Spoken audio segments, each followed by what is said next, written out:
mga idol,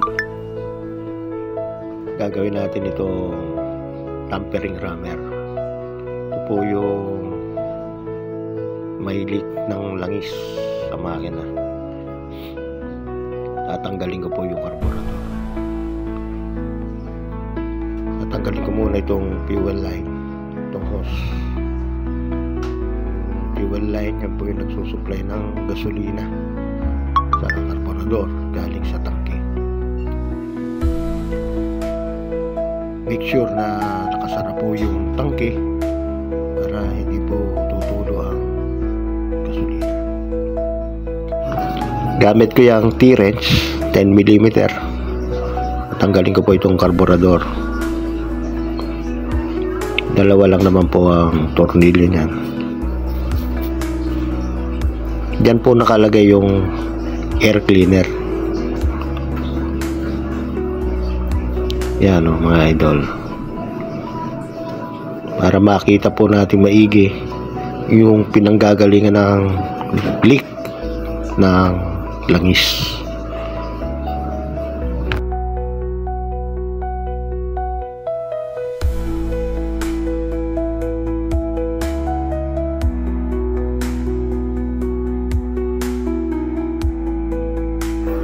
Luluwagan natin yung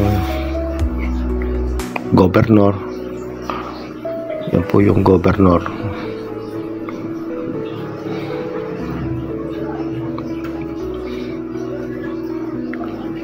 Tsaka yung spring, return spring.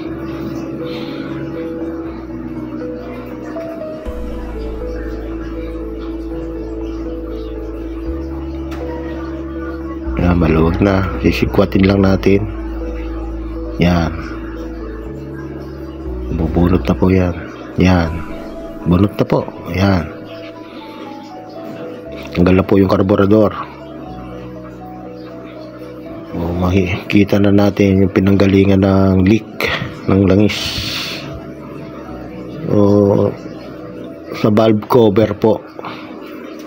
Nagmula. Yan po yung valve cover. May dalawang tornilyo rin yan. Gamitin natin ng T-wrench 10mm. Dalawang tornilyo lang po yan, cover na yan.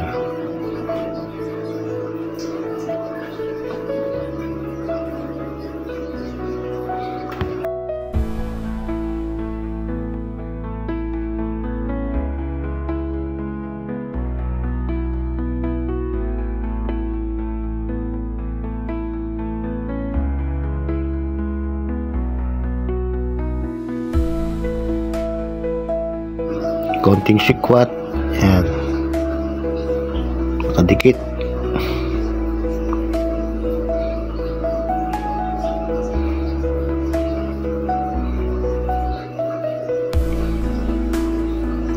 Medyo kapit.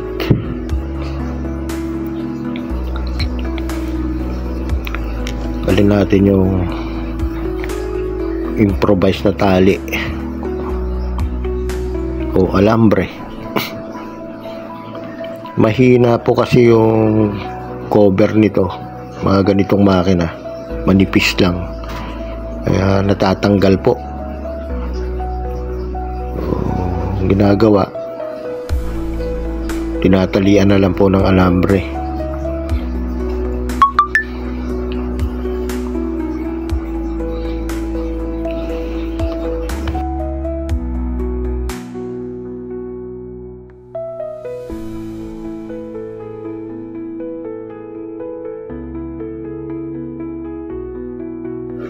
Yan, tanggal na po yung cover.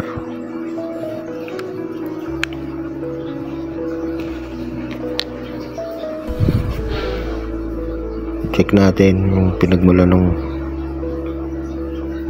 leak. Ito, meron pa po isang takip yan.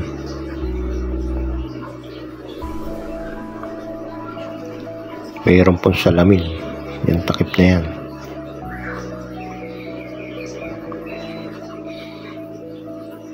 Yan po yung kumokontrol naman ng init galing sa makina papunta sa carburetor. Meron pong hose yan. papunta sa karburador. Yan, kita na po natin yung mga barbula. Dalawa lang naman po ang barbula nito, intake at saka exhaust, kasi single piston lang po ito. At check natin kung gumagana. Up and down lang naman po yan, salitan. Ayos.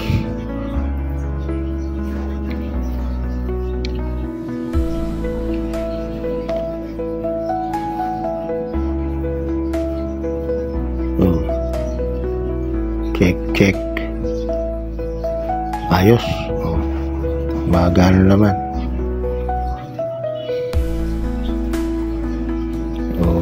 Dito po nagmumula yung leak.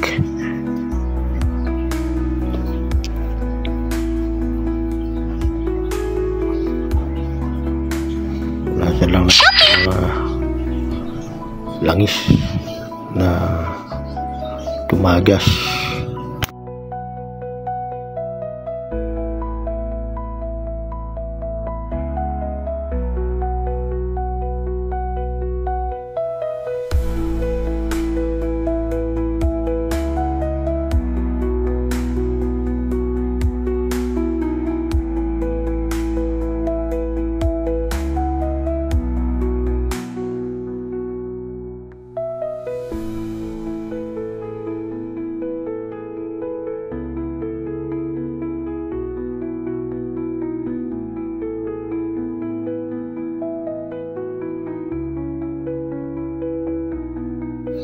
Linisan kong maigi, mga idol.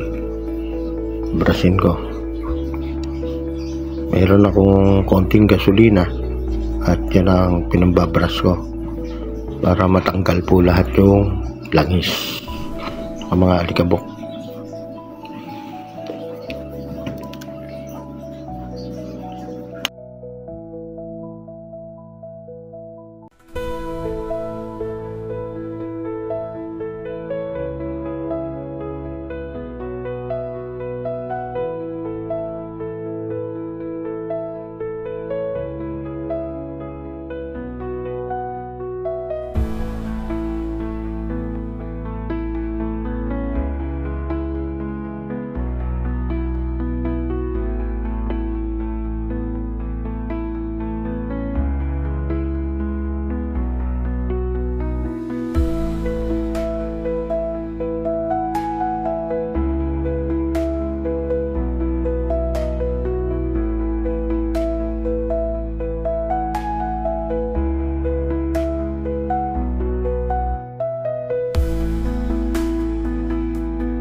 Ganyan lang mga idol, linisin lang maigi